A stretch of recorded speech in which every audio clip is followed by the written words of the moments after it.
Ya, saudara, kita akan mulai dengan pengertian yang dibagikan oleh John Calvin mengenai bagaimana manusia dapat mengenal Allah. Nah, di dalam buku Institutio, Calvin menanyakan tentang ini. Apakah benar kalau kita tanya tentang apakah Allah? Gak bisa, saudara gak bisa berspekulasi tentang Allah. Ini penekanan yang sangat jelas dari John Calvin. Dia mengkritik semua usaha untuk berspekulasi tentang siapa Tuhan. Saudara dan saya tidak bisa berspekulasi tentang siapa Allah. Kita harus kembali ke firman-Nya. Dan Calvin memberikan pemikiran bahwa kalau kita mau kembali kepada firman, maka kita harus mendekati atau membaca firman, membaca Alkitab dengan cara yang benar. Cara yang tidak dikacaukan oleh filosofi yang kacau, juga cara yang tidak dikacaukan oleh tendensi kita yang seringkali menjauhkan kita dari pesan utama dari kitab suci. Jadi Calvin memulai dengan menanyakan tentang bagaimana kita mengenal Allah. Mengenal Allah. Bagaimana mengenal Allah? Apakah kita mengenal Allah dengan coba berteori tentang dia, coba mencari tahu seperti apa dia, lalu kita coba diskusikan dan akhirnya ketemu teori? Tidak. Kita hanya mungkin mengenal Allah melalui cara Allah menyatakan dirinya. Maka bagi Calvin, mengenal Allah itu tidak bisa dimulai dengan pertanyaan, apakah Allah? Apakah Allah itu? Gitu. What is God? Nah, bagi Calvin, kalau kita tanya what is God, apakah Allah itu? Kita akan main-main dengan spekulasi yang gak berguna. Gak ada gunanya bahas ini. Tapi Calvin mengatakan, kalau pertanyaan ini salah, maka pertanyaan yang lebih tepat untuk mengenal Allah adalah menanyakan, apa yang pantas atau apa yang layak untuk diberikan kepada Allah sebagai penjelasan dari naturnya. Jadi kita mau tahu apakah yang pantas untuk dikenal dari Allah sebagai naturnya. Nah, ini pertanyaan yang bagi Calvin masih lebih mungkin. Karena kita akan berusaha untuk menjelaskan tentang Allah melalui cara berpikir kita. Dan kita coba untuk memberikan atau mendedikasikan diri di dalam perenungan kita. Untuk memberikan kepada Allah atau memberikan penjelasan tentang Allah lewat kalimat-kalimat yang sesuai dengan siapakah Allah. Nah, Allah menyatakan diri dan sebab itu kita coba pahami pernyataan diri Allah itu dengan segala terminologi, kemampuan berbahasa, dan juga istilah yang paling mungkin untuk membuat kita mengenal Allah dengan tepat. Nah, jadi saudara, Calvin tidak menolak usaha untuk membahasakan Allah dengan cara teologi misalnya. Ini salah satu isu yang coba diangkat oleh Calvin juga. Kalau Tuhan sudah memberikan firman-Nya, Tuhan sudah memberikan kitab suci. Kenapa kita harus pakai teologi? Kenapa kita tidak langsung baca Alkitab dan mengatakan, nih Allah mengatakan demikian. Calvin mengatakan itu tidak bisa dilakukan tanpa menjadi salah. Saudara harus berusaha untuk memberikan batasan, kata Calvin, supaya pikiran kita yang terlalu kreatif, ini kreatif dalam pengertian buruk ya, terlalu gampang menerawang kemana-mana, terlalu gampang salah mengerti, terlalu gampang menjadi begitu percaya diri, mampu untuk memberikan definisi yang jelas tentang Allah. Nah, itu yang dicegah oleh teologi yang benar. Jadi bagi Calvin, teologi yang benar itu akan mengarahkan saudara dan saya kepada pengertian yang benar tentang siapakah Allah berdasarkan apa yang Allah nyatakan dari kitab suci. Sehingga kita harus sadar bahwa kita tidak bisa mencegah kesalahan berpikir waktu baca Alkitab. Saudara, kesalahan berpikir atau teologi yang ngawur, kalau kita mau bilang, teologi yang ngawur itu tidak muncul dari spekulasi pikiran saja. Tapi teologi yang kacau itu muncul dari spekulasi yang berlebihan untuk menafsirkan Alkitab. Kita pakai teori kita yang terlalu berlebihan, lalu coba baca itu di dalam Alkitab. Nah, ini membuat kita salah mengenal Allah. Maka bagi Calvin sangat perlu untuk gereja bergumul, merenung, bergumul, berdiskusi, berdebat bahkan kalau perlu, untuk menentukan jalur mana yang boleh kita ambil untuk mengenal Allah. Nah, maka dia langsung membahas setelah mengatakan apakah Allah itu, pertanyaan salah, nggak bisa bahas dari sini. Tapi kita akan coba masuk dalam pengertian apa yang pantas untuk kita berikan untuk menjelaskan naturnya Allah. Seperti apakah Allah? Bagaimana kita mengenal Dia? Dan dia coba mengambil dari tradisi para bapak gereja dan juga dari tradisi abad pertengahan mengenai bagaimana mengenal natur Allah. Dan dia mengatakan untuk kita bisa mengenal natur Allah, kita harus memakai kesadaran bahwa Allah adalah Allah yang tidak bisa dikenal karena dua hal. Nah ini yang kita kenal dengan sesuatu yang disebut dengan apofatik teologi. Apofatik teologi. Artinya adalah saya tidak mungkin kenal siapa Allah kecuali pakai via negativa atau perkataan atau penjelasan yang tidak bisa memberikan definisi yang jelas, namun bisa memberikan pengertian yang membuat kita tahu Allah itu bukan apa gitu ya. Nah bagi Calvin dua hal yang ditekankan ketika saudara mau coba kenal Allah adalah secara negatif bahwa Allah itu tidak terbatas. Nah saudara, ini tentu sesuatu yang kita sulit mengerti ya. Siapakah Allah? Allah tidak terbatas. Allah tidak bisa dibatasi. Allah tidak bisa kita pikirkan sebagai yang terbatas. Dan kalau saudara mau memberikan definisi yang clear, yang jelas, itu hanya mungkin diberikan kepada sesuatu yang saudara bisa pahami secara terbatas. Saudara tidak bisa melakukan ini kepada Allah. Sebenarnya sebelum Calvin, tema ini sudah banyak dibahas. Contoh yang paling jelas adalah ketika yang paling dekat dengan Calvin adalah ketika misalnya salah satu yang terkenal Thomas Aquinas berusaha untuk memberitahukan kepada kita bahwa Allah melampaui segala kategori logis yang kita bisa kenakan kepada ciptaan. Kita tidak bisa mengenakan segala sesuatu yang bersifat atribut atau bersifat penjelasan kepada Allah seperti kita bisa melakukannya kepada ciptaan. Jadi Allah melampaui hal-hal yang kita bisa definisikan secara terbatas itu. Allah melampaui segala batasan. Lalu selain itu Allah juga adalah roh. Dan Allah adalah roh. Ini berarti kita tidak bisa memahami dia seperti kita memahami hal-hal yang bersifat fisik atau materi. Allah bukan keberadaan yang dikurung oleh materi, atau Allah bukan keberadaan yang bisa didefinisikan secara material. Dia bukan materi, kita tidak bisa mengatakan Allah itu terdiri dari unsur apa misalnya, nggak bisa. Kita juga tidak bisa mengatakan berapa banyak dari unsur itu ada pada Allah, berapakah masanya dia, atau berapa luas, atau berapa besar, atau di mana dia berada. Itu nggak bisa kita polakan, nggak bisa kita pahami. Nah maka Allah itu tidak terbatas dan Allah itu roh. Nah saudara tentu ya Calvin membicarakan tentang ini bukan berarti satu-satunya kemungkinan kita untuk mengenal natur Allah itu dengan cara ini, bukan. Tapi Calvin berusaha untuk memberikan penjelasan untuk nanti masuk ke dalam pengertian Tritunggal. Jadi Allah itu adalah Allah yang tidak terbatas dan Allah itu adalah yang roh adanya. Namun Calvin mengatakan selain hal-hal yang bersifat negatif, ada hal yang jelas kita dapat pahami tentang siapa Allah. Yaitu bahwa Allah adalah Allah Tritunggal.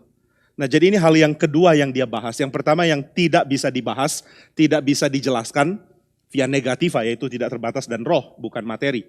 Yang kedua dia mengatakan ada pembahasan yang bisa lebih jelas tentang Allah. Yaitu bahwa Allah adalah Allah yang Tritunggal.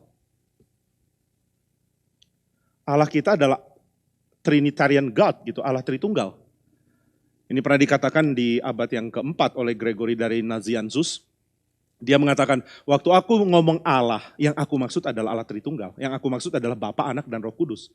Aku tidak sedang berbicara tentang sebuah keberadaan yang lain, bahwa apa yang aku bicarakan waktu aku bilang Allah adalah Allah Tritunggal. Nah ini sangat tepat didefinisikan oleh seorang namanya B.B. Warfield. B.B. Warfield, mana saya tulis di sini. Benjamin Warfield. Benjamin Warfield mengatakan kalimat yang dia keluarkan waktu dia membahas tentang Calvin, tentang teologi, tentang doktrin Allahnya Calvin. Dia mengatakan bahwa kalau manusia tidak jatuh dalam dosa, maka ide di dalam kita, our innate idea, ide di dalam kita tentang Allah pasti Tritunggal. Jadi bagi Warfield, alasan kenapa kita sulit melihat Allah sebagai Tritunggal adalah bahwa kita sudah jatuh dalam dosa. Kejatuhan dalam dosa membuat kita tidak lagi mempunyai pemikiran itu, innate idea-nya sudah rusak. Sehingga kita perlu diberikan penjelasan dulu bahwa Allah itu Tritunggal. Namun ketika kita menyadari bahwa penebusan membuat kita mengenal Allah sebagai Allah Tritunggal, maka kita sadar sebenarnya nggak mungkin manusia, kecuali karena dosa ya, nggak mungkin manusia memikirkan Allah dengan cara yang lain, kecuali bahwa dia adalah Tritunggal. Lalu apa yang dimaksud dengan Tritunggal? Warfield mengatakan yang dimaksud dengan Tritunggal adalah adanya pembedaan antara satunya Allah dan adanya pembedaan personal. Ada 3 persons di dalamnya. Jadi ada kesatuan Allah, God's oneness, dan ada personal differentiation, itu kata Warfield. Jadi ada pembedaan secara person. Ini sesuatu yang innate harusnya. Tapi dosa membuat kita rusak dalam hal ini. Sehingga ketika kita coba memahami natur Allah, kita tidak masuk ke dalam pengertian yang sebenarnya harusnya jelas ini. Nah maka saudara, bukan hal yang aneh ketika kitab suci membahasakan tentang Allah. Seperti menekankan bahwa Allah mempunyai keberadaan yang lebih dari satu. Nanti kita akan lihat ini pada waktunya ya, di pertemuan yang berikut, mungkin di sesi saya yang berikut, mengenai bagaimana kita dapat melihat kitab suci sedang membahasakan dengan caranya sendiri mengenai Tritunggal. Tentu kitab suci tidak memberikan penjelasan seperti Konsili Nikea Konstantinopel gitu ya, bukan. Tetapi Alkitab mempunyai penjelasannya sendiri yang kalau kita tangkap dalam kerangka berpikir Trinitarian, Tritunggal, kita akan lihat bahwa ini adalah hal yang jelas. Bukan mendefinisikan Tritunggal, bukan. Tetapi saudara akan dengan aman mengatakan, ya wajar Alkitab ngomong ini, karena Allahku adalah Allah Tritunggal. Nah maka saudara, kecuali kita tidak menjalani kejatuhan, kita akan kecuali kita berada dalam keadaan yang benar, kita akan sulit untuk memahami Allah sebagai Tritunggal. Dan kecuali kita benar-benar dikembalikan kepada Tuhan oleh Tuhan sendiri, baru kita dapat melihat dia sebagai Allah yang Tritunggal. Nah tetapi dikatakan oleh Calvin bahwa hal kedua tentang Tuhan yang bisa kita kenal tentang naturnya atau tentang siapa Allah adalah bahwa dia itu tidak terbatas, dia adalah roh adanya dan dia adalah Tritunggal. Jadi saudara sebenarnya kita akan mulai dari sini, bukan mencari tentang siapa Tuhan lalu dapat kesimpulan ini, enggak. Bagi Calvin memahami Allah sebagai yang tidak terbatas, sebagai roh dan sebagai Tritunggal adalah titik awal, bukan kesimpulan akhir. Loh, gimana caranya bisa berpikir tentang Allah sebagai Tritunggal, sebagai kesimpulan awal? Saudara kan nggak mungkin dapat mengetahui itu dulu, karena Warfield bilang kita sudah jatuh dalam dosa. Jadi kita perlu membaca kitab suci, baru nanti dapat kesimpulan bahwa dia itu adalah Tritunggal. Tapi saudara yang Calvin mau tekankan adalah, bahwa gereja sudah gumulkan ini, dan memberikan definisi yang jelas tentang siapa Tritunggal, dengan tujuan utama awalnya adalah supaya orang tidak salah mengenal Tuhan yang dari Alkitab.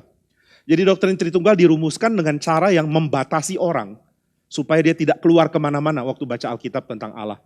Sehingga dia tahu, oh Allah itu adalah Allah yang Tritunggal. Apa maksudnya Tritunggal? 1 dalam hal apa? 1 dalam substansi. 3 dalam hal apa? Dalam hal persons, di dalam hal pribadi. Nah pembacaan ini, penjelasan dan juga definisi yang diberikan tentang Tritunggal adalah supaya orang tidak jatuh ke dalam 2 ekstrim yang waktu itu dianggap sangat-sangat kacau. Ya sampai sekarang pun dianggap sangat kacau. Sehingga manusia dapat mempunyai arah waktu dia baca Alkitab, dia tidak dengan pikiran kreatif yang kacau menjelaskan tentang Tuhan. Nah saudara kalau kita lihat di dalam abad-abad awal, abad kedua, ketiga, kita lihat kekacauan dari ajaran Gnostikah, atau juga dari ajaran-ajaran campuran antara agama Kristen dengan kepercayaan lain. Itu membuat orang sangat kreatif di dalam merumuskan tentang siapa Tuhan Yesus atau siapa Allah, atau bagaimana relasi antara Bapa, Roh Kudus, Yesus Kristus. Sehingga perlu doktrin yang jelas yang sudah digumulkan oleh gereja sebagai pembatas sehingga orang tidak liar dan jatuh ke dalam kesalahan waktu mengenal Allah. Maka bagi Calvin, Allah adalah tidak terbatas, Allah adalah roh, Allah adalah Tritunggal. Kecuali kita mengenal Allah seperti ini, maka kita akan jatuh dalam kesalahan. Kalau kita mengenal Allah dalam batasan ini, di dalam pengertian ini, baru kita bisa maju dan mengenal Allah yang sejati sebagaimana dinyatakan oleh kitab suci. Ini tentu jadi cara melangkah atau cara berteologi yang unik. Calvin tidak mengajak kita untuk merenungkan bukti-bukti kemudian setelah itu menyimpulkan hal-hal ini. Tetapi Calvin mengajak kita untuk mencoba membahasakan pengertian tentang hal-hal ini, terutama tentang Tritunggal, dengan cara yang benar. Supaya kita dapat mengenal Allah yang disampaikan oleh kitab suci atau yang diajarkan oleh Alkitab.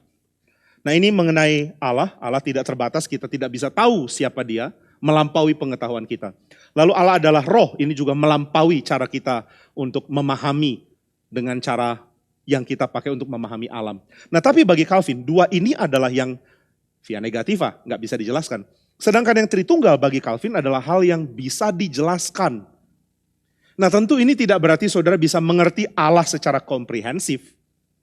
Calvin mengatakan, kalau saudara agak terlambat ikut lalu saudara bingung, kok Calvin terus? Ya saya cuma mau ingatkan, ini his birthday. Jadi dalam ulang tahunnya wajarlah kalau kita pakai dia agak banyak.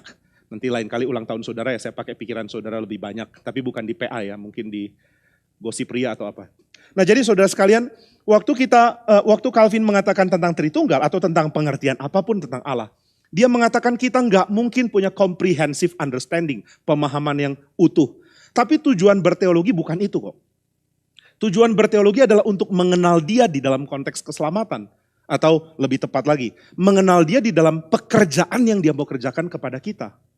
Nah ini ada pembagian ya, Allah dalam dirinya sendiri dan Allah yang menyatakan diri kepada kita. Nah bagi Calvin, pengenalan akan Allah adalah untuk mengenal siapa dia di dalam relasinya dengan kita. Sehingga saudara dan saya bertumbuh di dalam pengenalan dan bertumbuh di dalam kesalehan. Itu sebabnya tema utama dalam mengenal Allah menurut Calvin adalah untuk adanya kesalehan, piety. Supaya saudara dan saya bertumbuh di dalam iman kepada Tuhan. Makin saleh, makin cinta Tuhan, makin takut akan dia, makin menikmati dia, makin menikmati kasihnya. Nah hal-hal seperti ini yang jadi tujuan.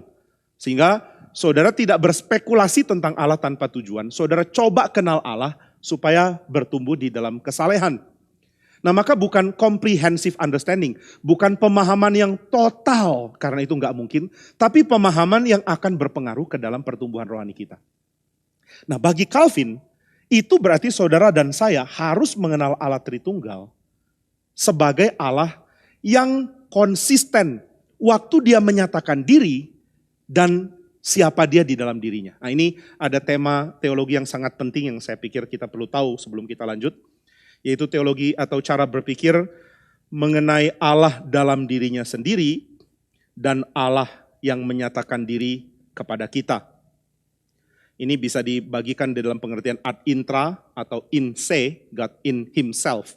Atau karya Allah, opera ad intra, karya Allah di dalam dirinya sendiri. Atau aktivitas Allah di dalam dirinya sendiri. Ini agak rumit ya. Atau opera ad extra, aktivitas Allah dalam keselamatan atau dalam penciptaan. Waktu Allah melakukan sesuatu di luar dirinya. Nah ini adalah God in himself, ada Allah dalam dirinya sendiri. In himself, Allah dalam dirinya sendiri. Atau Allah di dalam pernyataannya kepada kita. Atau dengan kata lain adalah how he is towards us gitu ya. Bagaimana dia kepada kita.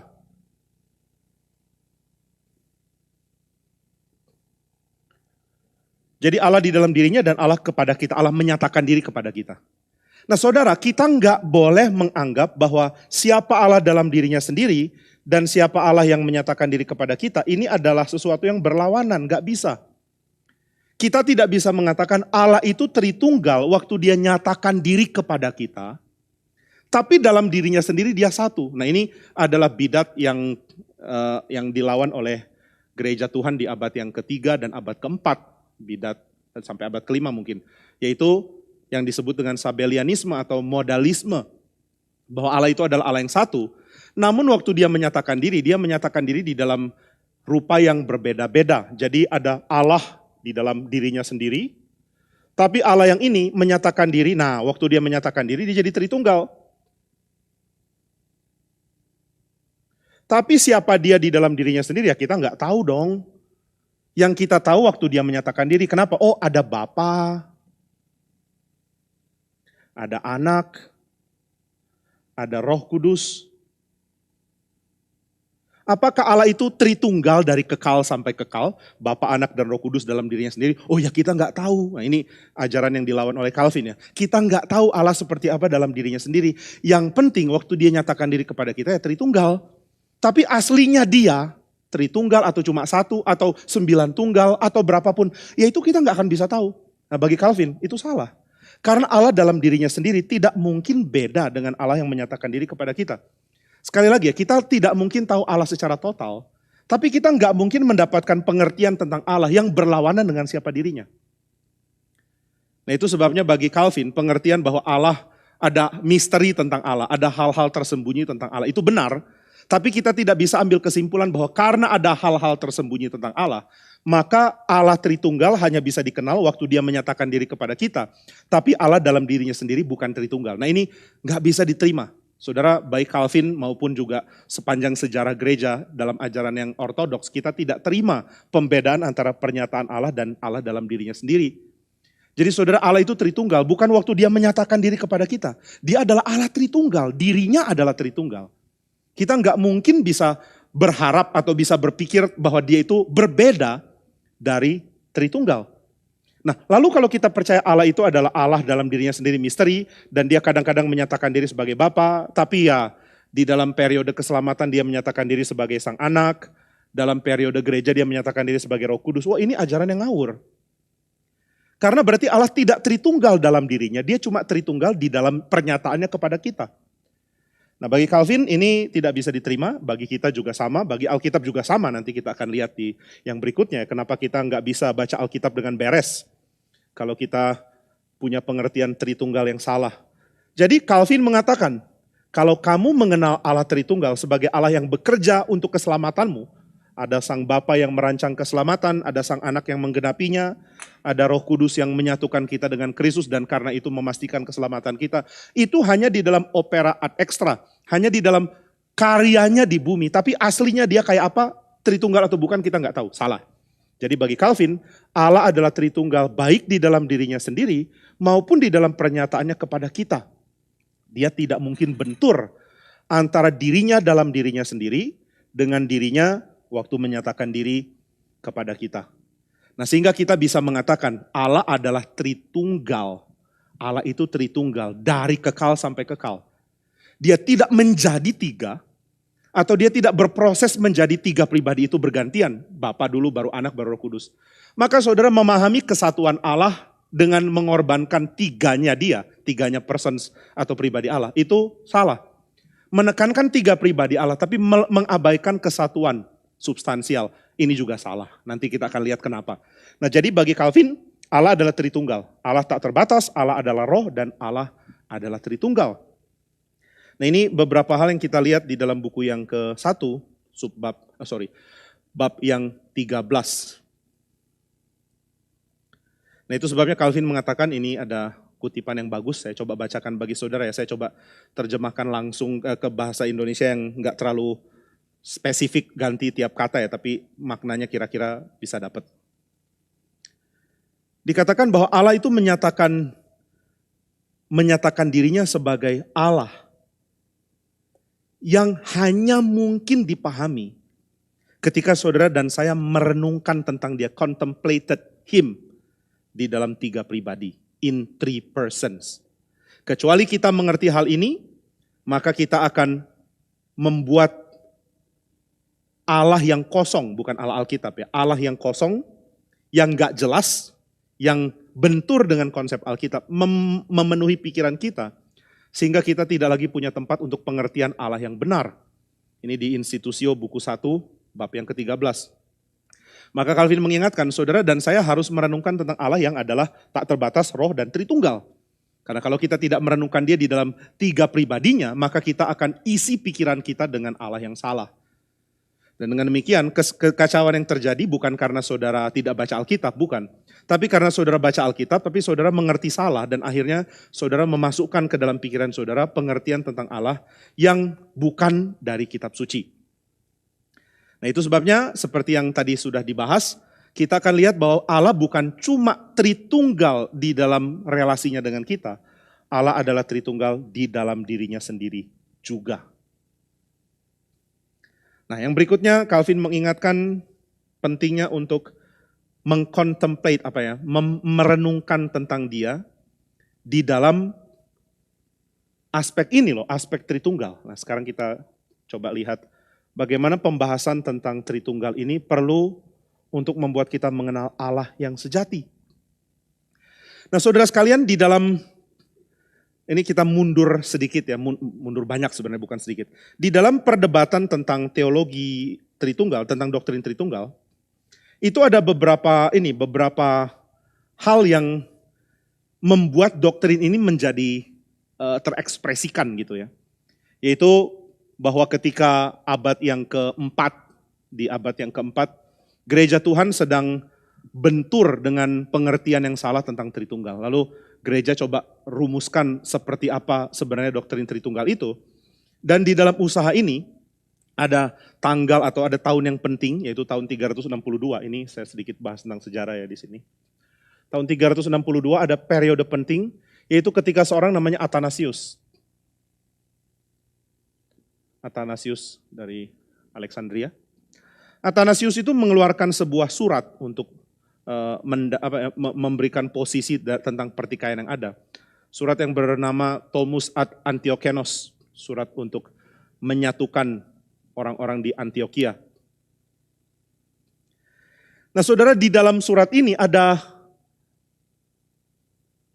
ide untuk membuat dua istilah. Jadi ini istilah akhirnya fix gitu ya. Yaitu istilah yang namanya usia atau substansi.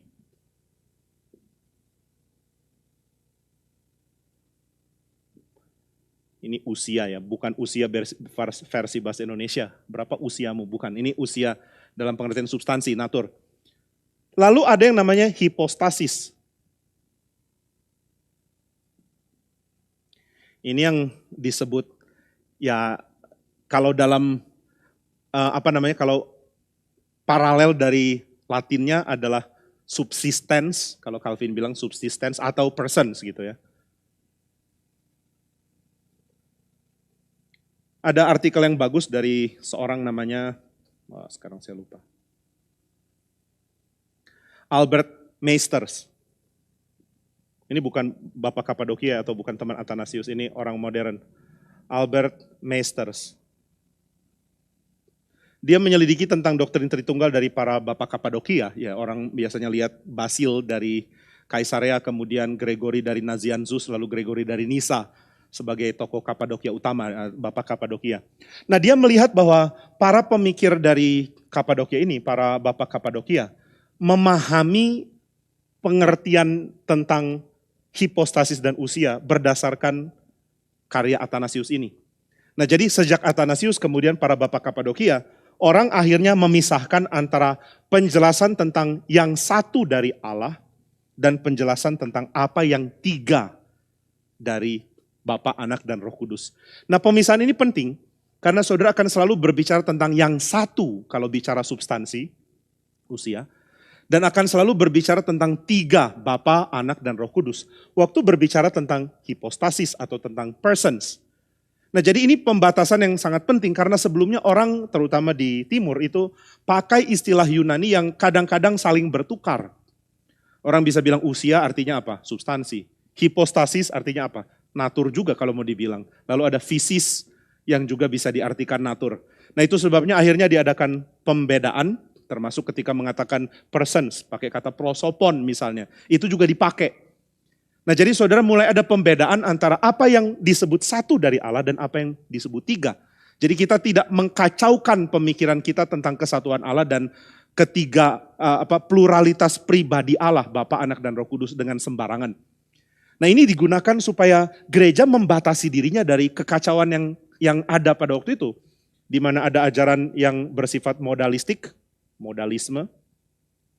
Saudara, modalisme tadi sempat kita singgung sedikit ya, ketika Allah itu adalah Allah yang menjadi Bapa, kemudian menjadi Anak, menjadi Roh Kudus. Dalam arti tidak ada kesejatian di dalam keragaman pribadi, persons. Berapa pribadi? Ya itu aja sih, Bapa ya dia, Roh Kudus ya sama orangnya, kalau mau dibilang sang anak juga sama. Jadi Bapa ya sang anak, anak adalah sang Roh Kudus. Ini tiga-tiganya sama aja, nggak boleh dibedakan. Nah itu ngawur karena waktu bicara tentang tiga berarti bicara tentang hipostasis, tentang pribadi. Waktu bicara tentang satu berarti bicara tentang usia, tentang substansi, nggak bisa dikacaukan. Allah bukan Allah yang tiga substansi, bukan tiga Allah. Tapi Allah bukan Allah yang satu pribadi. Nah itu sebabnya modalisme menjadi hal yang membuat mereka waspada di bagian awal. Nanti di tahun 370-an, tokoh utama modalisme mati, akhirnya ajaran modalisme hilang. Waktu itu ya, tapi muncul-muncul lagi anyway. Nah sehingga para bapak Kapadokia lebih concern atau lebih konsentrasi untuk melawan ajaran yang sisi lain, yaitu ajaran dari Arianisme, dari Arius. Nah Arianisme di sisi yang lain mempunyai ajaran yang sangat kacau karena melihat bahwa yang boleh disebut sebagai Allah itu cuma Bapa. Bapa adalah pemilik substansi ilahi, substansi Allah. Bapa adalah satu-satunya yang disebut autotheos.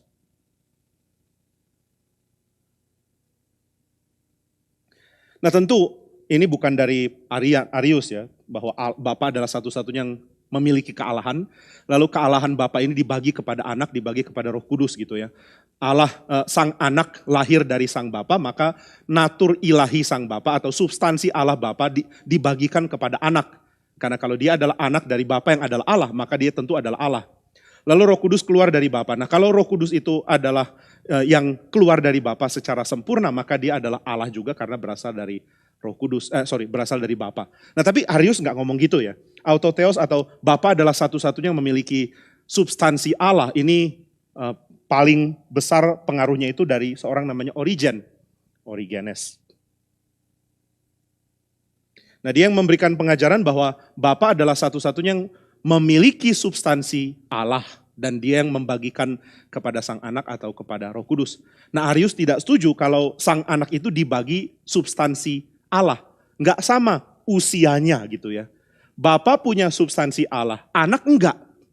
Anak punya substansi yang mirip dengan Bapa, mirip aja tapi bukan sama.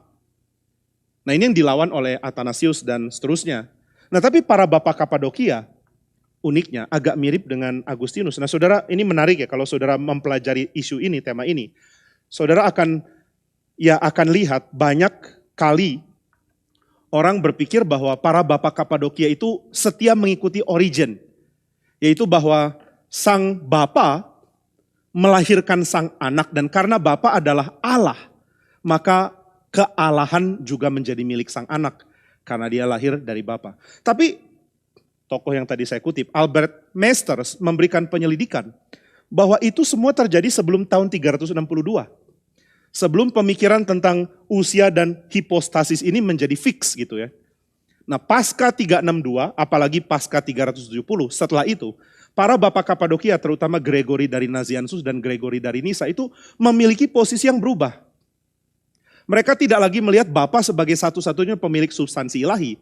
Melainkan, nah ini unik, mirip dengan apa yang kita ketahui dari tradisi barat juga. Melainkan baik bapa maupun anak maupun Roh Kudus mempunyai aktivitas yang unik sebagai pribadi, bukan sebagai substansi. Jika itu berkait dengan kelahiran sang anak misalnya. Maka ini ada kutipan dari Against Eunomius dari Gregory dari Nisa. Dia mengingatkan bahwa ketika kita mengatakan sang anak lahir dari sang bapa, ini kita sedang berbicara tentang relasi hipostasis, persons, bukan substansi. Jadi tidak ada substansi melahirkan substansi yang lain, melainkan ini adalah tindakan yang berasal dari hipostasis atau dari pribadi bapa kepada pribadi anak gitu ya. Ini enggak berarti kealahan jadi dua. Namun di saat yang sama di buku Against Eunomius, Gregory dari Nisa juga melawan contoh yang dipakai oleh Athanasius. Athanasius kasih contoh misalnya, karena sang bapa adalah Allah sejati, maka sang anak yang dilahirkan dari sang bapa itu memiliki kealahan seperti cahaya memancar dari matahari. Ini ilustrasi yang terkenal dipakai oleh Athanasius. Matahari dan cahayanya, ini satu. Nggak ada cahaya matahari tanpa matahari, nggak ada matahari yang bisa kelihatan kalau dia tidak pancarkan cahayanya. Jadi baik matahari dan cahayanya itu satu. Tapi saudara, Gregory dari Nisa bahkan mengatakan, saya tidak mengatakan bahwa ada matahari dan ada pancarannya. Yang saya katakan adalah ada matahari yaitu sang bapa, lalu ada matahari yaitu sang anak, dan ada matahari yaitu Roh Kudus. Nah saudara ini tentu bisa disalah mengerti, berarti ada tiga Allah, tapi dia mengatakan tidak. Dia mengatakan bahwa sepenuh-penuhnya sebagaimana sang Allah, demikian juga sang anak. Sebagaimana sang anak, demikian juga sang Roh Kudus. Karena baik Bapa, Anak maupun Roh Kudus adalah 3 pribadi yang secara sempurna adalah satu substansi. Nah, jadi bagi Gregory dari Nisa, waktu saudara berbicara tentang kemuliaan atau apapun yang ilahi tentang Bapa, hal yang sama saudara bisa bicarakan tentang Sang Anak. Hal yang sama saudara bisa bicarakan tentang Sang Roh Kudus. Hal yang unik dari masing-masing pribadi di dalam relasi satu dengan yang lain. Itu yang bisa dibicarakan secara persons. Nah, saya nggak bisa melihat wajah saudara, jadi saya nggak tahu apakah saudara wajahnya tercerahkan atau saya perlu ulangi lagi baru gerak. Jadi saya spekulasi aja bahwa saya mungkin harus ulangi sedikit kali ya. Ini spekulasi yang harap benar gitu ya. Jadi saya coba ulangi sedikit tentang pengertian ini. Jadi saudara sejak tahun 362, apalagi sejak tahun 370-an, baik Gregory dari Nazianzus maupun Gregory dari Nisa bergerak lebih jauh. Karena mereka melihat pentingnya untuk memerangi ajaran Arianisme. Karena seperti saya katakan tadi, pelopor dan juga penyebar modalisme sudah meninggal di tahun 370. Dan entah kenapa ya, setelah pemimpinnya meninggal, banyak pengikutnya juga hilang. Nah, tapi isu Arianisme ini masih muncul. Yaitu bahwa Yesus adalah ya ilahi, kalau mau dibilang ilahi terserah, tapi dia substansinya beda dengan Bapa. Nah, maka saudara, baik Gregory dari Nisa maupun Gregory dari Nazianzus mengingatkan bahwa sumber dari bahwa kalau kita mengatakan bahwa anak itu dilahirkan dari sang Bapa, kalau kita mau mengatakan begitu, itu tidak berarti bahwa Bapa sebagai pemilik seluruh substansi Allah melahirkan substansi yang baru, enggak. Ini adalah tindakan dari pribadi pertama yang melahirkan pribadi kedua di dalam kekekalan gitu ya. Ini juga tindakan dari pribadi pertama untuk dari dia pribadi ketiga yaitu Roh Kudus keluar. Kalau kita mau bicara tentang relasi dan juga keberadaan logis. Ini ditekankan sekali oleh Gregory dari Nisa. Keberadaan logis bukan keberadaan urutan. Karena saudara nggak bisa bilang tadinya cuma Bapa lalu tiba-tiba ada Anak dan ada Roh Kudus. Ini adalah pembedaan logis. Kita berusaha memahami apa maksudnya Sang Anak itu dalam relasinya dengan Bapa. Dan kita berusaha memahami keberadaan Roh Kudus dalam relasinya dengan Bapa. Atau dalam tradisi Barat dan Anak. Nah, maka saudara sekalian bagi Gregory dari Nisa, saudara kita tidak bisa mengatakan bahwa yang punya substansi Allah itu adalah Bapa. Enggak, ini lagi bicara soal substansi, satu Allah. Maka saudara kalau kita bicara tentang ini ya, tentang apa, ya banyak hal yang harusnya berkait dengan pembicaraan pribadi, kita bawa ke substansi, jadi kacau. Saudara hal yang paling unik misalnya, bisakah Allah meninggalkan Allah gitu misalnya. Di atas kayu salib, Yesus berseru, "Bapa, Allahku, Allahku, mengapa engkau meninggalkan aku?" Ya kita bisa lihat tafsirkan ini sebagai seruan sang manusia Kristus, itu juga tentu mungkin lebih akurat tafsirannya. Tapi umpama saudara mengatakan relasi antara Bapa dan Anak seperti terpecah, itu bukan perpecahan di dalam substansi Allah. Ini nggak bicara tentang satu substansi loh. Ini bicara tentang relasi pribadi. Nah tentu masing-masing pribadi tidak mungkin pisah satu dengan lain. Tapi yang mau ditekankan oleh Gregory dari Nisa adalah perlunya untuk memahami pembedaan waktu bicara substansi Allah dengan bicara persons. Maka kalau kita jelas dalam hal ini, nggak mungkin ada perkataan Yesus adalah yang lebih kurang ilahinya daripada Sang Bapa. Loh kalau Yesus keluar dari Bapa, lahir dari Sang Bapa, katanya Yesus lahir pribadi kedua lahir dari pribadi pertama dalam kekekalan. Berarti kan pribadi pertama lebih besar. Ya lebih besar dalam pengertian logis, dalam pembahasan hipostasis. Tapi tidak dalam pembahasan substansi, karena nggak ada dua Allah, cuma satu Allah kok. Satu Allah, siapa Allah? Bapa, Anak, dan Roh Kudus. Loh, itu kan tiga, enggak itu satu Allah. Saya nggak bisa menyamakan satu dan tiga, memang nggak disamakan. Karena ini satu dalam hal substansi dan tiga dalam hal persons.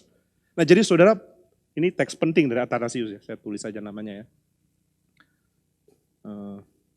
Thomas ad Antiochenos.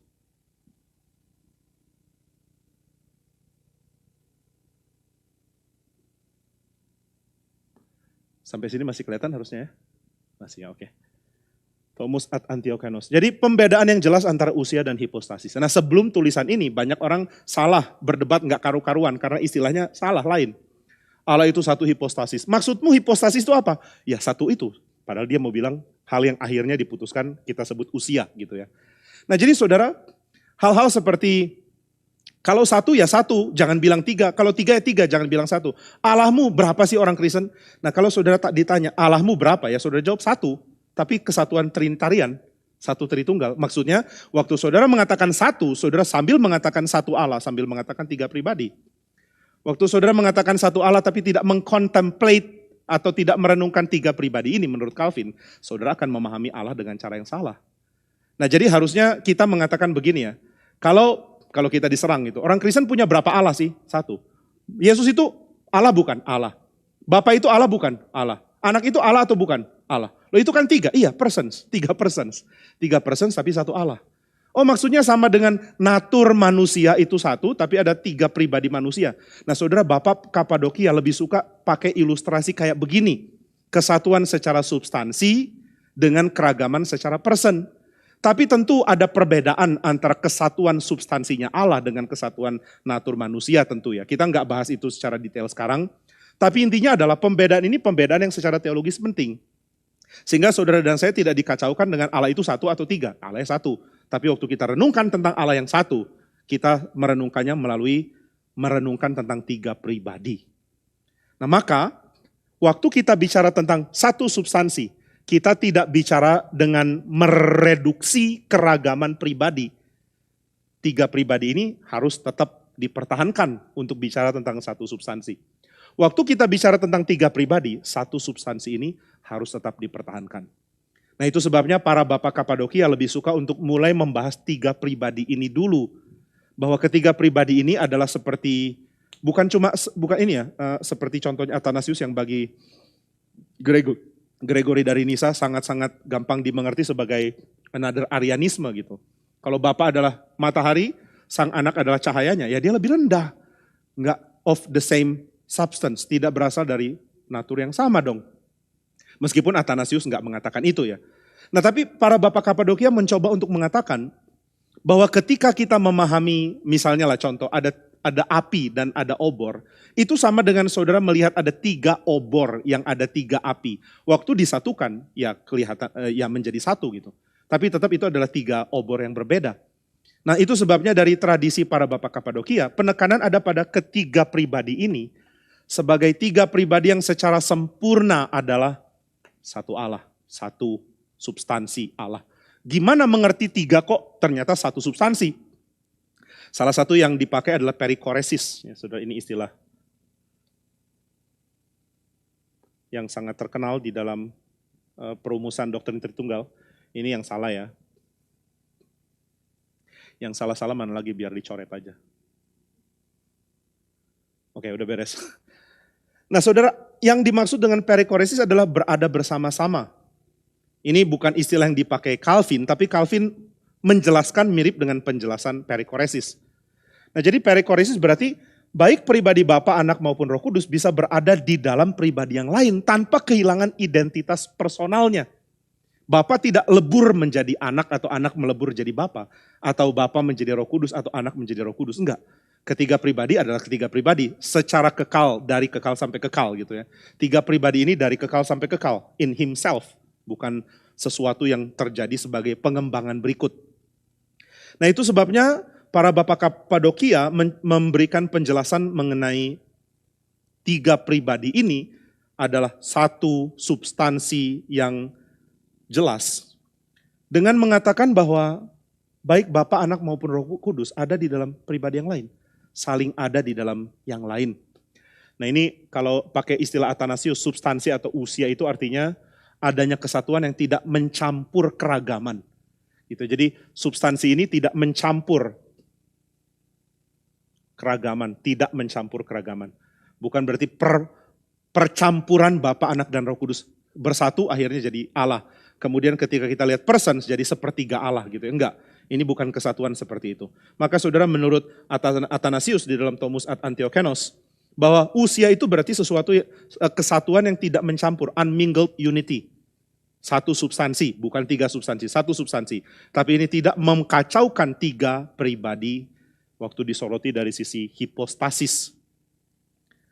Nah maka istilah perikoresis sangat penting dan Calvin mempunyai penjelasan yang sedikit mirip dengan hal ini ketika dia berbicara tentang penafsiran Ibrani pasal 1 ayat yang ketiga.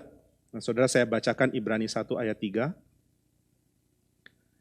Dikatakan di Ibrani 1 ayat 3, ia adalah cahaya kemuliaan Allah dan gambar wujud Allah dan menopang segala yang ada dengan firman-Nya yang penuh kekuasaan. Dan setelah ia selesai mengadakan penyucian dosa, ia duduk di sebelah kanan yang maha besar di tempat yang tinggi. Di sini dikatakan ia adalah cahaya kemuliaan Allah dan gambar wujud Allah dan menopang segala yang ada dengan firman-Nya yang penuh kekuasaan. Kalau dalam Yunani lebih tepat mungkin diterjemahkan, dia yang adalah pancaran dari kemuliaan Bapa dan juga ekspresi karakter, ekspresi dari hipostaseos, dari hipostasisnya Bapa. Jadi Kristus adalah ekspresi dari hipostasisnya Bapa. Dalam arti pribadi pertama menyatakan diri dalam pribadi kedua. Ini perichoretic relations kata Calvin. Maka Calvin nggak pakai istilah itu ya, tapi Calvin mengatakan istilah bahwa Sang Bapa menyatakan dirinya dengan sempurna di dalam Sang Anak. Meskipun ada perbedaan hipostasis di sini. Nah, maka tafsiran Calvin mirip dengan penjelasan perikoresis. Yaitu dia mengatakan bahwa Allah adalah Allah yang menyatakan, pribadi Allah, baik itu Bapa, Anak maupun Roh Kudus, adalah pribadi yang menyatakan dirinya di dalam pribadi yang lain. Ini keindahan dari istilah perikoresis dari para Bapak Kapadokia, dari Gregory dari Nyssa atau Nazianzus. Nah, Calvin mengatakan bahwa Allah itu memperkenalkan dirinya dengan cara seperti itu. Sang Bapa menyatakan dirinya dengan mengatakan lihatlah Sang Anak gitu ya. Kamu mau mengenal Bapa, mau mengenal Dia dengan sempurna, lihatlah Sang Anak. Loh, kenapa bisa melihat Sang Anak? Karena Dia adalah gambaran dari hipostasis Bapa secara sempurna. Jadi siapa pribadi pertama bisa saudara kenal lewat pribadi kedua. Bagaimana aku kenal pribadi pertama? Lewat pribadi kedua. Nah, ini saya kutip dari Gregory dari Nazianzus, bukan dari Calvin. Nah, Gregory dari Nazianzus mengatakan di dalam orasi teologinya, waktu dia dipanggil oleh Kaisar Theodosius menjadi Archbishop di Konstantinopel, menjadi kardinal, menjadi pemimpin gereja di Konstantinopel. Dia memulai dengan serangkaian PA. Tapi beda dengan PA kita, PA itu adalah PA yang hampir selalu rusuh. Karena ketika Gregory pimpin PA, motivasi dia satu, yaitu menekankan tentang doktrin Tritunggal versi Konsili Nikea gitu ya. Jadi ini sebelum Konsili Nikea Konstantinopel dicetuskan. Konsili Nikea Konstantinopel tahun 381 ini Gregory dari Nazianzus melayani sebagai Archbishop di Konstantinopel itu tahun 379. Nah, dia mulai dengan PA dan seperti yang kita duga, peserta PA-nya adalah orang-orang yang siap debat bahkan siap ribut gitu ya. Puji Tuhan kalau PA kita nggak kayak gitu, apalagi di zaman pandemi ini. Tapi itu yang terjadi di Konstantinopel. Orang yang datang adalah orang yang siap mempertahankan Arianisme atau Tritunggal.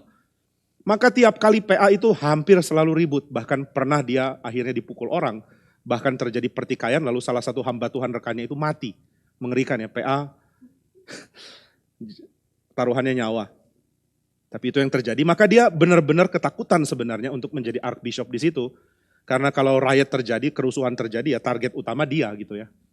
Nah, tapi dia akhirnya jalankan dan dia melakukan beberapa khotbah, theological orations yang terkenal itu. Nah, salah satu yang dia tekankan di situ adalah ketika dia mengatakan bahwa untuk kita dapat mengenal pribadi dari Tritunggal, pribadi dari Tritunggal itu menyatakan diri lewat pribadi yang lain. Pribadi pertama, ini yang dijelaskan Calvin juga di tafsiran Ibrani 1 ayat 3 tadi. Pribadi pertama dinyatakan dengan sempurna oleh pribadi kedua. Pribadi kedua dinyatakan dengan sempurna oleh utusan dari pribadi pertama, yaitu pribadi ketiga, Roh Kudus. Jadi tiap pribadi Tritunggal memperkenalkan pribadi yang lain. Kenapa Roh Kudus ada di dunia ini? Menyatukan kita dengan Kristus. Kenapa kita disatukan dengan Kristus? Supaya kita mengenal Bapa. Apa yang terjadi setelah kita mengenal Bapa? Bapa akan meninggikan Kristus untuk kita jadikan dia kepala. Setelah Kristus ditinggikan, Kristus akan bawa kita semua untuk sujud kepada Bapa. Nah, maka saudara sekalian, ini adalah perbedaan dari relasi persons dan keutamaan dari Bapa, lalu keutamaan kedua dari Anak, lalu keutamaan ketiga dari Roh Kudus menurut Gregory dari Nazianzus. Bukan keutamaan untuk adanya Allah yang lebih rendah derajatnya, tidak. Ini keutamaan yang perlu untuk keselamatan kita. Ini juga yang ditekankan oleh Calvin. Jadi saudara, bukan berarti Bapa lebih besar dari Anak, Anak lebih besar dari Roh Kudus. Ini kayak peringkat Ranking 1 Allah Bapa, Sang Bapa. Ranking 2 Sang Anak. Ranking 3 Sang Roh Kudus. Siapa yang Allah? Oh, secara substansi ketiganya adalah satu Allah. Secara pribadi mana lebih unggul? Oh, Bapa lebih unggul, pribadi Anak nomor 2, ranking 2. Pribadi Roh Kudus rankingnya agak kurang bagus gitu ya. Ranking 3. Enggak begitu saudara. Tetapi keutamaan di dalam hal menarik orang untuk keselamatan ada pada Bapa sebagai perancang, kemudian Kristus yang menjalankan, lalu Roh Kudus yang menyatukan. Tapi masing-masing pribadi dari Tritunggal, dari hipostasis dari Tritunggal, dari persons, akan mengutamakan pribadi yang lain. Akan meninggikan pribadi yang lain. Anak adalah kemuliaan dari Sang Bapa, Roh Kudus akan memuliakan Anak, dan Roh Kudus adalah kemuliaan bagi Sang Anak dari Sang Bapa. Oh, ini menarik kalau kita gali lebih dalam lagi, meskipun sekarang kita mungkin nggak masuk ke situ ya. Tapi yang ditekankan oleh Gregory dari Nazianzus adalah bahwa waktu saudara melihat pribadi yang kedua, saudara akan mengetahui ada pribadi yang pertama yang dia nyatakan. Aku tidak datang berdasarkan kehendakku sendiri, aku datang berdasarkan kehendak Sang Bapa. Maksudnya Sang Bapa yang aku ingin nyatakan. Engkau lihat aku, engkau sudah lihat Sang Bapa. Gitu ya. Pribadi kedua mengatakan pribadi pertama dikenal lewat saya. Tapi pribadi pertama mengatakan bahwa engkau mengenal pribadi pertama supaya engkau jadi milik pribadi yang kedua. Bagaimana kita jadi milik pribadi yang kedua dengan pribadi yang ketiga? Menyatukan kita dengan Kristus. Maka saudara sekalian, meskipun seluruh pribadi Tritunggal berkaitan dengan keselamatan kita, namun masing-masing pribadi mempunyai keunikan pekerjaan yang tidak di-cover oleh pribadi yang lain. Yang mati bagi kita adalah pribadi kedua yang berinkarnasi, bukan pribadi pertama, bukan pribadi ketiga. Kenapa pribadi kedua? Karena inilah kemuliaan yang mau dinyatakan oleh pribadi yang kedua. Kenapa pribadi kedua rela mengosongkan diri? Karena kerelaan untuk mengosongkan diri adalah bagian dari substansi Allah. Loh, jadi Allah itu rela mengosongkan diri? Iya. Bapa rela mengosongkan diri atau membatasi diri. Roh Kudus rela membatasi diri. Sang Anak rela membatasi diri. Namun ekspresi dari sifat yang satu ini dinyatakan di dalam cara yang berbeda. Sang Anaklah yang berinkarnasi, kemudian mati di atas kayu salib. Dan ini yang membuat kita sadar bahwa meskipun penciptaan, keselamatan, dan juga penggenapan dikerjakan oleh tiap pribadi Tritunggal, namun masing-masing ada peran yang tidak tercover oleh pribadi yang lain. Nah, ini keindahan yang juga kita lihat di dalam pengertian Tritunggal, di dalam relasi antar pribadi. Maka Gregory dari Nazianzus dengan nyaman membicarakan bahwa tiap hipostasis, tiap pribadi dari Tritunggal mengajarkan kepada kita satu kebenaran yang indah. Yaitu bahwa masing-masing pribadi meninggikan pribadi yang lain. Ada kemuliaan yang dibagikan. Ada kemuliaan yang tidak menjadi milik pribadi, satu pribadi, tapi dibagikan kepada pribadi yang lain, bahkan dibagikan kepada manusia. Nah, itu yang kita lihat di dalam konsep perikoresis salah satunya. Lalu Calvin di dalam tafsiran Ibrani 1 ayat yang ketiga, dia mengatakan, loh kenapa ya para pribadi Tritunggal ini, baik Bapa maupun Anak maupun Roh Kudus, bisa menyatakan dirinya lewat pribadi yang lain. Mengapa satu pribadi bisa menyatakan pribadi yang lain dengan sempurna? Calvin menjelaskan, karena ada satu substansi Allah. Satu substansi ini adalah dasar dari mutual indwelling, adalah dasar dari keberadaan satu pribadi dari Tritunggal di dalam pribadi yang lain. Nah, itu sebabnya setelah membahas tentang keunikan dari persons, dari pribadi dengan relasi yang saling perikoretik ini, baru Calvin mengingatkan pentingnya untuk menyadari satu substansi Allah yang simple, yang utuh, yang tidak terbagi-bagi. Maka saudara, Calvin menekankan ini bahwa, saya ambil kutipannya, bahwa keberadaan satu pribadi di dalam pribadi yang lain dimungkinkan karena ada satu substansi Allah. Satu substansi ini merupakan dasar dari pernyataan dari satu pribadi di dalam pribadi yang lain. Dan dari situ kita sadar, seperti yang Calvin katakan tadi, waktu saudara merenungkan tentang Allah, kalau kita mengatakan Allah itu sebagai satu substansi, nggak mungkin bisa dilakukan tanpa merenungkan tentang karya dari tiga pribadi dari Tritunggal di dalam keselamatan kita.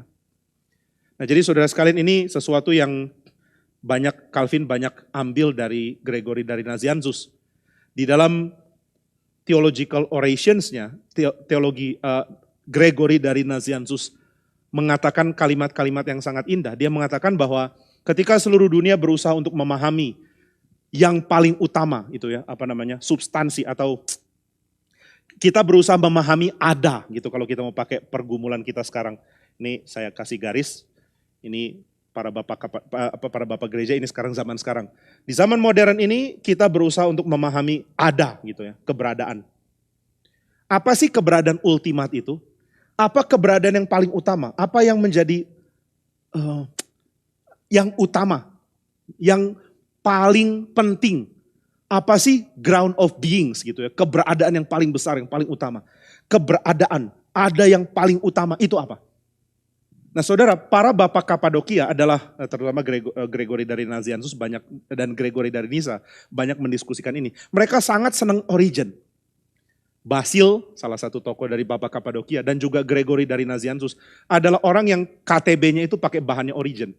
Jadi mereka hobi KTB lalu bahannya origin. Tapi tentu mereka sangat kritikal terhadap kecenderungan neoplatonismenya Origen. Dan menurut mereka Origen punya problem. Punya problem dalam melihat Allah sebagai yang utama namun terpisah dari dunia ini. Sehingga untuk yang utama itu berkait dengan dunia ini dia perlu pengantara. Maka bagi Origen keberadaan tertinggi adalah Allah. Lalu Allah yang satu ini dinyatakan ke dalam dunia lewat pengantara yaitu Kristus dan Roh Kudus. Jadi Kristus dan Roh Kudus menyatakan Allah kepada dunia ini. Nah ini dikritik atau tidak nggak disetujui oleh para oleh Gregory dari Nyssa dan Gregory dari Nazianzus. Saudara, nama Gregory itu pasaran banget saat itu. Gregory dari Nazianzus punya papa namanya Gregory juga. Jadi sama-sama Gregory dari Nazianzus. Lalu paman dari Gregory dari Nyssa katanya juga namanya Gregory. Jadi pamannya Basil itu Gregory. Gregory dari Nyssa namanya Gregory. Gregory dari Nazianzus Gregory. Papanya Gregory dari Nazianzus juga Gregory. Kalau mereka kumpul orang teriak Greg, semua nengok. Itu ya, ini membingungkan. Pestanya akan sulit kecuali kita panggil Greg 1, Greg 2 dan seterusnya. Nah bagi Gregory, Nyssa atau Nazianzus sama aja. Origen punya kesalahan besar karena melihat yang paling utama untuk mengikat ada adalah keberadaan yang bukan relasional. Nah ini yang mereka kritik sehingga bagi para bapak Kapadokia dan juga Calvin nanti kita lihat menekankan bahwa hal yang paling utama atau penggerak dari segala sesuatu adalah relasi. Kenapa kita melihat substansi Allah menjadi substansi yang sesuatu yang kita kenal? Karena ada 3 pribadi ini. 3 pribadi menyatakan dirinya yang adalah satu Allah. Nah maka Gregory dari Nazianzus mengingatkan, waktu saudara pikir tentang yang satu, saudara pikir tentang yang 3. Pikir tentang yang 3, pikir tentang yang satu. Nggak bisa pisah gitu ya.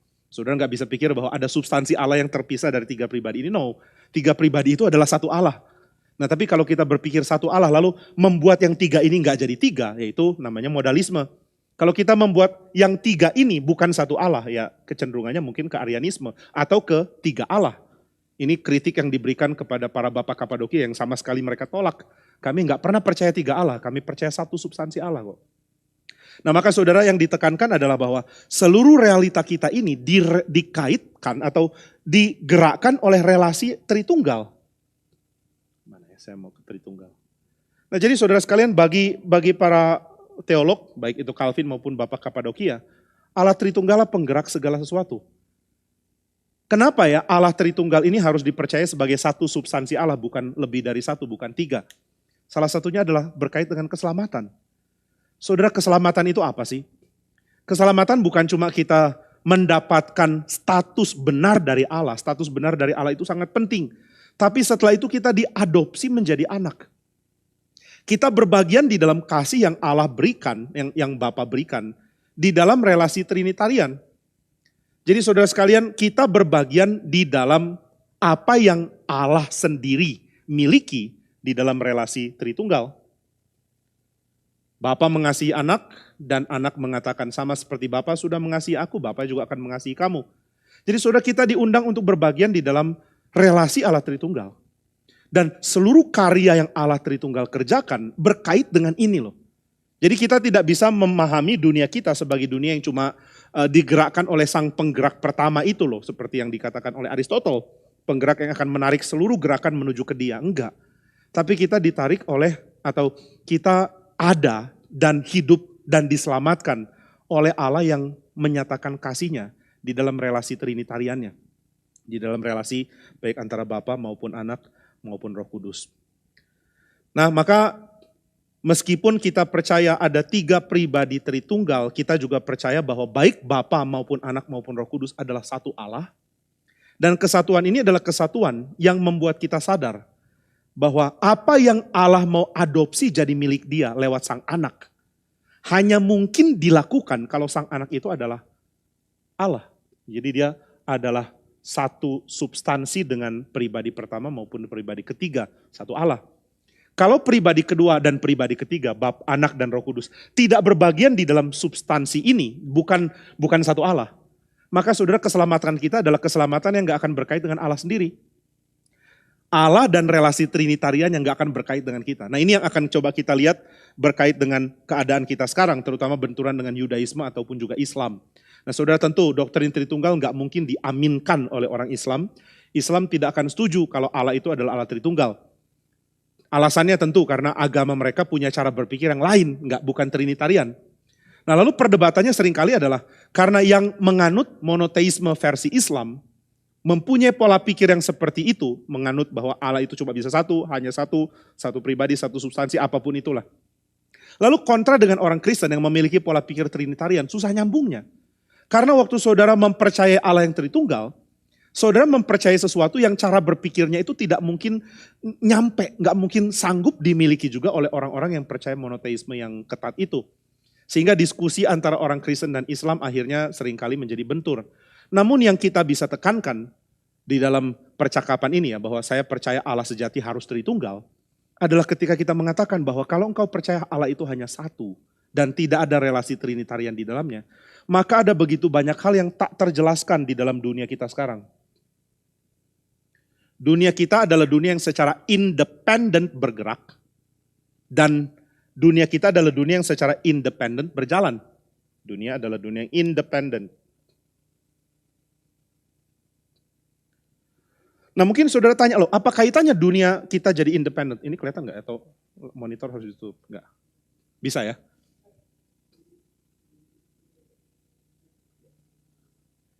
Ya, dunia independen. Saking independennya sampai tersembunyi. Nah dunia kita adalah dunia yang independen kalau percaya bahwa Allah itu satu. Karena begitu banyak aktivitas yang terjadi di dalamnya itu tidak berasal dari aktivitasnya Allah. Nah saya nggak bilang bahwa segala sesuatu yang terjadi harus terjadi dari aktivitas Allah, tentu enggak ya. Banyak hal yang terjadi di dunia ini itu yang kontra dengan sifatnya Allah, itu yang kita sebut dosa. Jadi dunia tidak mungkin bisa diamini sebagai dunia yang bersih dan menunjukkan sifat Tuhan, enggak. Ada begitu banyak hal dalam dunia ini yang memang harusnya dibuang dan disingkirkan. Tetapi ada hal-hal yang terjadi dalam dunia ini, waktu kita coba telusuri, ternyata bersifat independen dari Allah, karena Allah itu satu. Dan salah satu yang independen dari Allah adalah ketika kita melihat dunia itu penuh dengan relasi yang saling menguatkan atau relasi yang saling menyatu gitu ya. Jadi keragaman yang membuat adanya relasi, keragaman relasional, bukan keragaman kacau. Merupakan sesuatu yang otomatis akan kita setujui lah ada di dunia ini. Saudara bisa melihat proses yang terjadi dari pembakaran di mesin sampai akhirnya terjadi gerak roda di mobil saudara. Kalau saudara mengerti hal ini, ya saya nggak ngerti, tapi ya kalau saudara ngerti, saudara akan dapat menjelaskan kaitan antara teori fisika mengenai panas dengan gerakan ban gitu. Saudara bisa kaitkan itu semua secara mekanik dan juga secara pengertian fisika lain. Saudara bisa mengatakan ada banyak hal yang saling berkait dan itu yang membuat saya mengerti kenapa mobilnya jalan. Ada begitu banyak hal yang di dalam dunia ini yang terjadi di dalam relasi satu dengan lain. Dan relasi yang terjadi satu dengan lain adalah relasi yang terjadi di dalam keragaman. Nah saudara, aktivitas ini adalah aktivitas yang independen dari Allah. Karena ternyata Allah tidak memiliki ini di dalam dirinya. Dia bukan Allah yang relasional. Itu sebabnya di dalam pengertian para bapak Kapadokia, kalau engkau melihat dunia ini lalu menganggap bahwa penggerak utamanya non-relasional, ya sulit untuk kita memparalelkan atau menyatukan yang sifatnya relasional ini dengan Allah yang non-relasional. Allah yang di dalam dirinya itu tidak ada kaitan antara satu person dengan person yang lain. Satu person dengan person yang lain. Gak ada kaitan, Allah cuma satu kok. Nah tapi di dalam doktrin Tritunggal, saudara dan saya bukan cuma belajar bahwa ada satu Allah dan ada tiga pribadi, bukan cuma itu.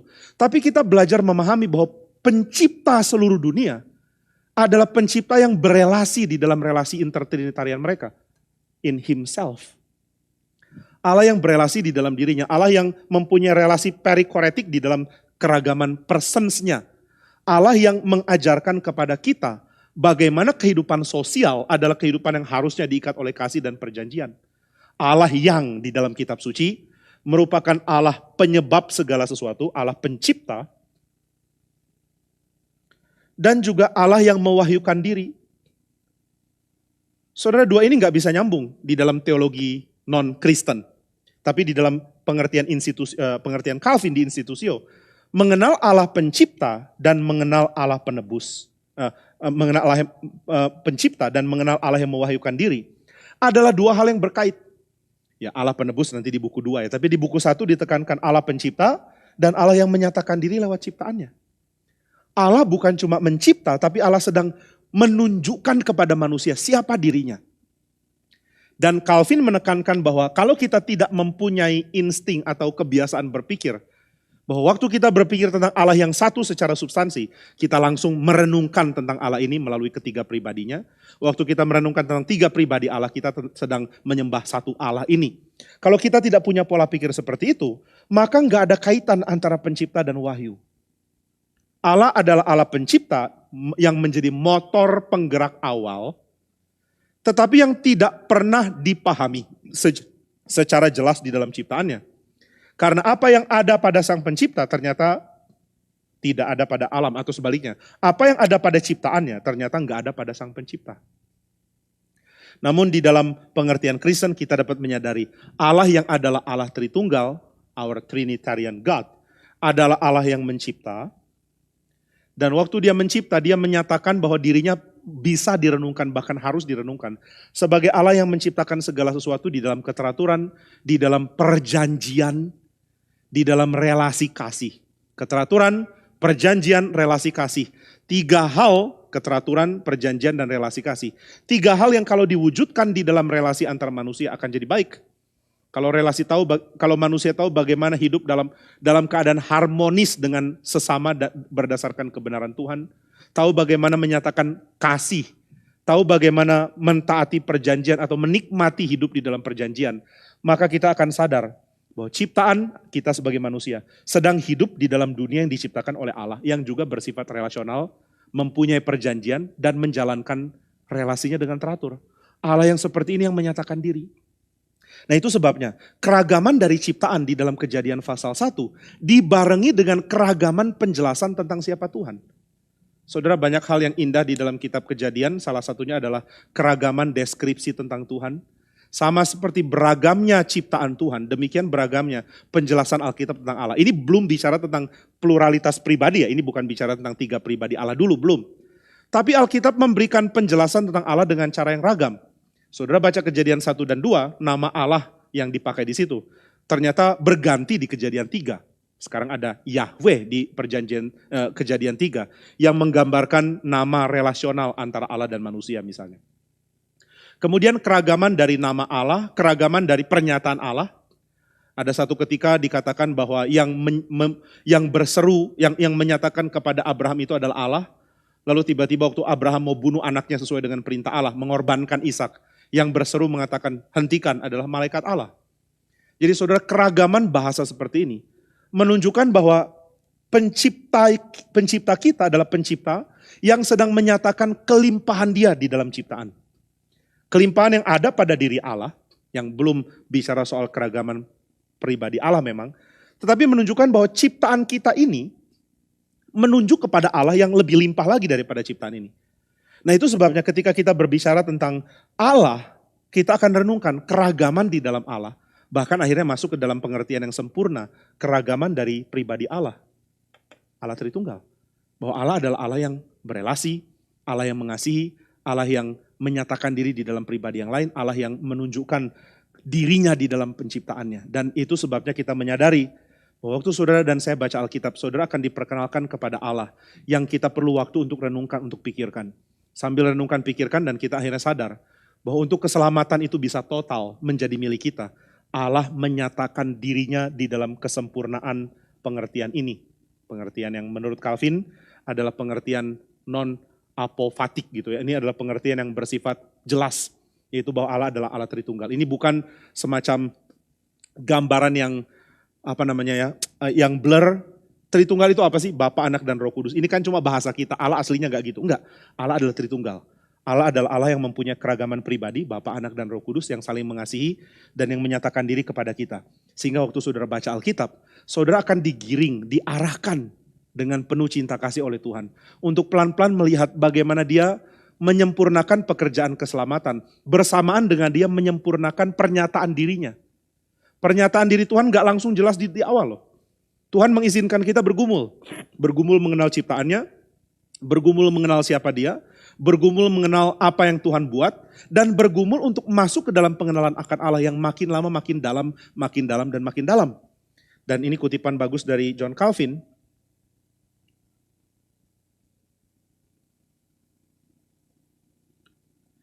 Calvin mengatakan bahwa ketika saudara dan saya merenungkan, merenungkan tentang Tuhan, saudara sadar bahwa saudara sedang masuk ke dalam bahasa atau pengertian yang begitu berlimpah dari Tuhan, yang makin sempurna kita pahami di dalam keselamatan. Kenapa keselamatan sangat penting? Karena di dalam keselamatan saudara tahu bagaimana relasi Tritunggal itu menjadi bagian dari relasi yang dibagikan kepada saudara, hanya lewat Kristus. Maka saudara, perjanjian baru adalah pernyataan yang jelas sekali tentang Allah yang adalah Tritunggal. Dan itu dilakukan dengan hadirnya pribadi kedua ke dalam dunia. Jadi saudara, keunikan dari wahyu Tuhan adalah bahwa kesempurnaan wahyu ini ada pada Kristus. Karena hanya dengan Kristus saudara bisa merenungkan dua pribadi yang lain. Ini sebelumnya nggak bisa dilakukan. Saudara, memang Israel mengakui Allah sebagai Bapa, itu sering dinyatakan di dalam kitab suci. Tapi bukan menjadi pola utama.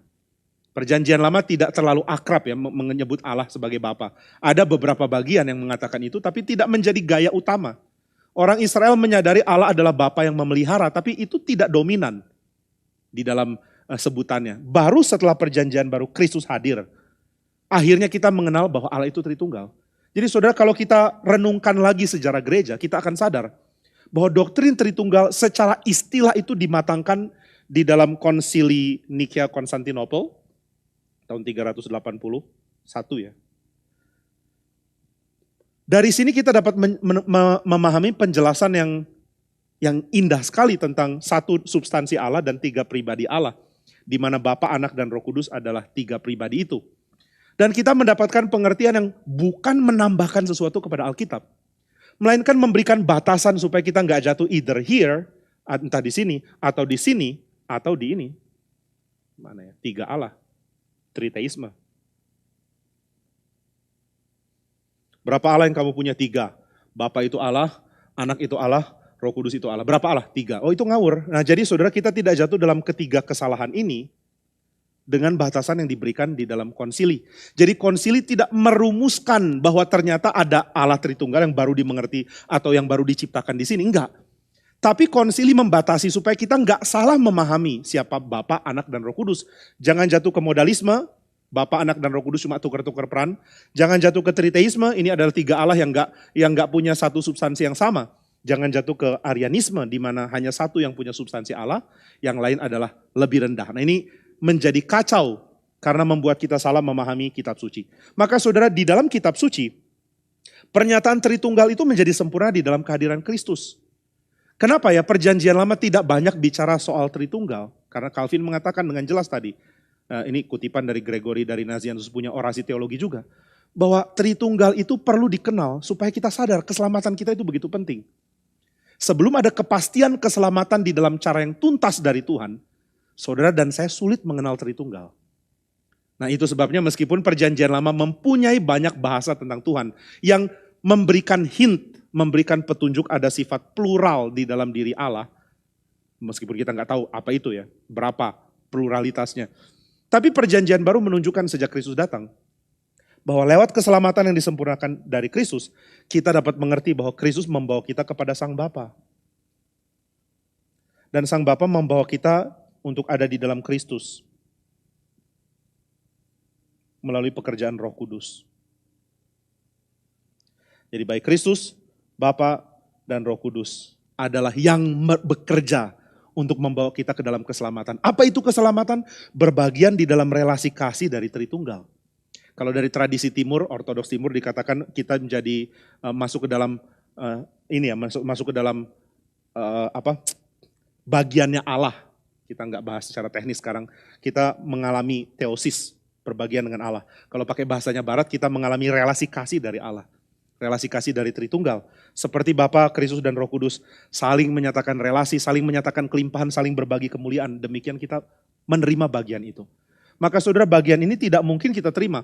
Apa yang Allah Tritunggal kerjakan gak mungkin kita pahami, kecuali ada diri dari Tritunggal yang diberikan. Dan Kristus memberikan dirinya supaya kita tahu bahwa dengan berbagian di dalam Kristus, kita berbagian di dalam relasi ilahi. Di dalam relasi antara Bapa, Kristus, dan Roh Kudus. Maka inilah yang menyebabkan kita tahu bahwa konsili gereja dan juga perkembangan yang terjadi tidak memberikan penjelasan tentang Tritunggal untuk menambahkan sesuatu yang gak ada di Alkitab, tapi sebaliknya memberikan batasan supaya kita tidak step out, supaya kita tidak jatuh ke dalam kesalahan yang umum terjadi 3 ini. Tapi kalau saudara bisa pikirkan kesalahan yang lain ya silahkan. Kita tidak akan melangkah ke dalam kesalahan itu karena dibatasi atau diarahkan oleh konsili ini.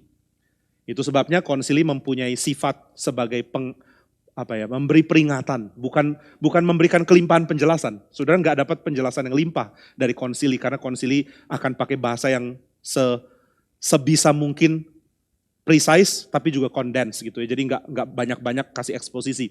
Saudara akan mengalami pengertian yang limpah dari siapa Allah Tritunggal melalui merenungkan kitab suci dan membaca kitab suci bersama dengan para bapak gereja atau para tokoh reformator. Tapi konsili menolong kita untuk kita tidak melangkah dalam langkah yang kreatif tapi ngawur. Nah sayang sekali kalau gereja sekarang sudah tidak lagi diarahkan oleh konsili. Sehingga tafsiran tentang Tritunggal itu dijalankan dengan ngawur. Kita nggak mengatakan konsili adalah pemberitahu siapa Allah kepada kita. Bukan, itu Alkitab.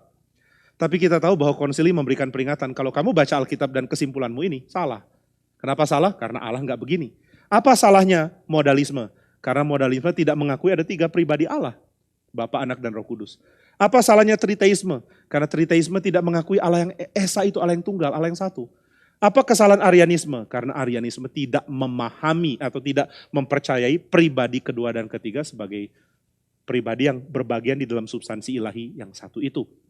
Jadi saudara, ketika kita menyadari batasan yang diberikan oleh konsili, kita akan melangkah dan memahami doktrin Tritunggal dengan lebih limpah dan lebih indah sebenarnya. Itu sebabnya kita bersyukur karena baik dari apa yang dikatakan oleh Calvin maupun juga apa yang dikatakan para bapak Kapadokia dan juga tadi kutipan dari Warfield, kita menyadari bahwa saudara dan saya punya problem kalau saudara dan saya tidak melihat Allah sebagai Allah Tritunggal.